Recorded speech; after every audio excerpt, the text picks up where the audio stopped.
This is the V2 switch by SE, and you can probably tell by the name of the microphone, it includes a switch. It comes in pretty cheap at $49 and is obviously modeled after the V lineup of mics. Outside that, though, there are a couple of differences between them. First of all, the logo isn't inlaid like on the V7, with the V2 just being painted on. And when you open it up, you can see the V7 has the DMC7 capsule, while the V2 has the DMC2. But beyond the naming, you can also see some differences in the capsules as well. The DMC7 has a design that allows it to deal with handling. The DMC2, well, it does not. Foreshadowing anyone? Beyond that, we have that switch. Now, mics with switches can either be cheaper microphones like this one, or more expensive like the V7 with the switch, or the SM58S.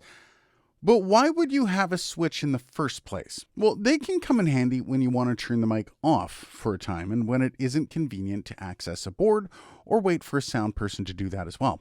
Karaoke, shared mics for public speaking, or even someone using it as a bit of a cough button just works. Sometimes you don't want everything going through the microphone. Don't know just what to do with myself. But generally, there can be issues around switches, like uncomfortable sound when you hit the switch. Switch on. Switch on. Or even more contact points on the mic that can fail at some point. Those issues can be compounded by the cheaper build qualities as well. I'm not saying that's an issue here, but it is worth bringing up. But as I mentioned with the sound of the switch being thrown, let's just look at all of that in all-around handling noise.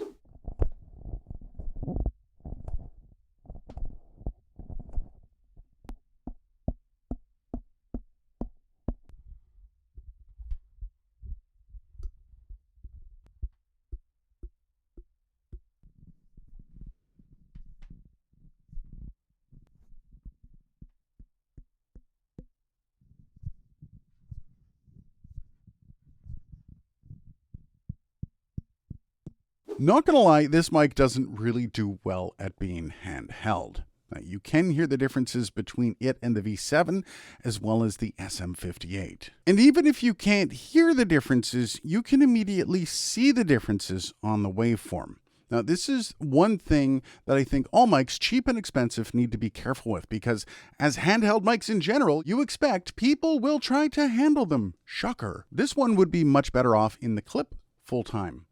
As for the other performance metrics, the SEV2 also struggles with plosives. Peter Piper picked a peck of pickled peppers. Peter Piper picked a peck of pickled peppers. Now again, this is a different and cheaper capsule from the V7 for sure, but also ran into something else interesting.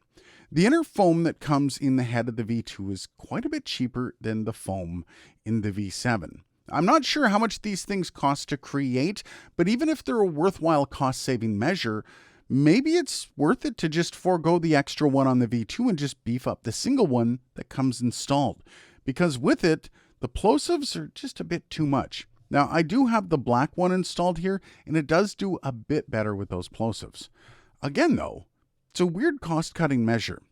As for the off-axis rejection, I do like the V2's performance. This is me speaking directly into the front of the capsule from about 3 inches away. Now I'm speaking into the side of the capsule from about 3 inches away. And now I'm speaking into the rear of the capsule like a complete and utter moron. The frequencies being filtered out aren't as colored as much of the other mics do it, and it has a pretty decent showing there. As for the proximity effect, I think this mic actually fares relatively well considering the price. This is me speaking into the capsule from about 3 inches away. Now I'm directly on top of the capsule. 3 inches away, on top of the capsule. Again though, proximity effect will always be an issue if you have a mic eater on your hands, so not really performance that really impacts the review. As for sound quality, this is where the V2 does shine. Now we have the SEV2 up against the SM48. This is the on-par price range microphone that I would kind of pair with this. No switch on the SM48, but there is a switch on the V2. This is what it sounds like as I go back and forth. Now we have the SEV2 switch up against the SM58, the kind of baseline. This is the microphone that I believe all handhelds should be shooting to beat. And this one is the SEV2 switch. Difference in price, half. This is $50. This is $100. And now we have the SEV7 up against the SEV2 switch. And this is the differential as I go between the two of them. This one, obviously, a much more expensive mic, like the SM58. I believe it's around $100. And this one is $50. What do you think as I go between these two microphones? Now, this microphone does stand out, especially in this price range, at least for my ears. And remember, standout isn't necessarily better, as your voice will react differently to each mic, but if you're looking to cut through a mix, I think the V2 will have a similar impact as the V7 does. And even though the frequency response isn't as refined as it is on the V7, you can see similar shaping in a few spots on the graph. Other considerations do exist with this mic as well. It does share some similarity with the V7, as they're both super cardioid mics. Oh, he's at the other desk. But from there, it does differ quite a bit. Frequency range is a little smaller, and the V2 is actually quite a bit more sensitive. So in essence, you will need a lot less gain than the V7.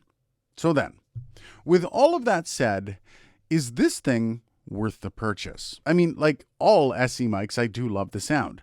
I've yet to run into a mic that didn't sound good from them, and I mean, the price is really hard to beat.